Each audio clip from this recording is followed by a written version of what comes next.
Xbox and Bethesda had their big event today. Let's talk about it. I just finished live streaming the event. If you want to watch that, I'll put that up here on the screen somewhere around here.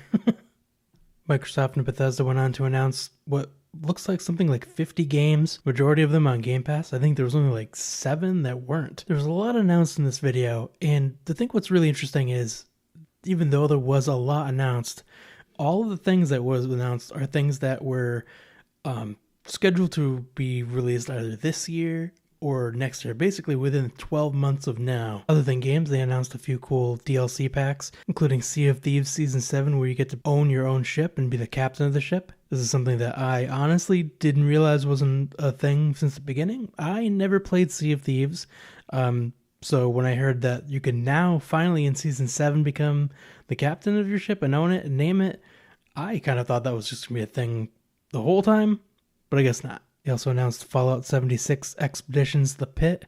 If you're really into Fallout 76, this actually looks really cool. There's going to be a lot more game announcements in the upcoming weeks, so please hit that subscribe button and hit the notification bell so you don't miss any of my future videos. And if you're enjoying the video, please hit that like button.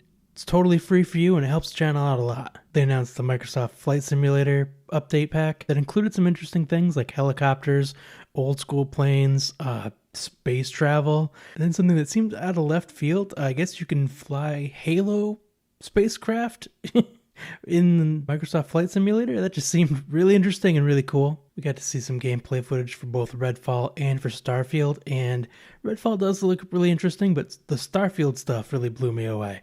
Being able to create your own spacecraft, being able to go to 100 different planets and build your own bases and things like that. The gameplay looks really good. The worlds look super lived in and just natural. But for me, the big thing is that it really seemed like all of the different experimental things from the previous games just kind of culminated into just this way more polished version in this game. Like the leveling system seemed to be a really interesting kind of hybrid of the Fallout and Elder Scrolls style, where you get experience points that you could buy kind of the main attribute, and then as you use that attribute, you can earn experience points towards that to rank it up to make it more powerful, which really seemed like a great combination of the two different styles.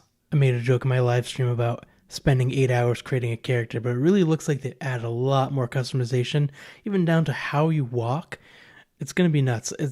I'm going to feel like it's going to be a game in its own to make your own character in this one. To be honest, I was a little disappointed that the only Elder Scrolls content that we got announced was the High Isle add-on pack for the Elder Scrolls Online. I was really, really looking forward to seeing anything about Elder Scrolls 6. Really anything. The last thing that we even saw was the teaser trailer that came out in, I want to say 2018, that just showed like some mountain side. It really barely had any information in it, just like the Elder Scrolls 6. I would love to see really anything. I mean, I guess Starfield was kind of the same way. We really didn't see much until today. And that game's supposed to come out sometime next year, hopefully early next year. I was already thinking November was way too long to wait, and then when they delayed it, I just can't. All in all, I think it was a really great event. I was really blown away with all the games that they were able to announce that were just coming out in the next 12 months alone. And then when they finally got to the Starfield stuff, like I said, I was absolutely blown away. Did you enjoy the presentation? What was your favorite game that was announced? And were you also blown away from that Starfield stuff, or did you hate it? Let me know.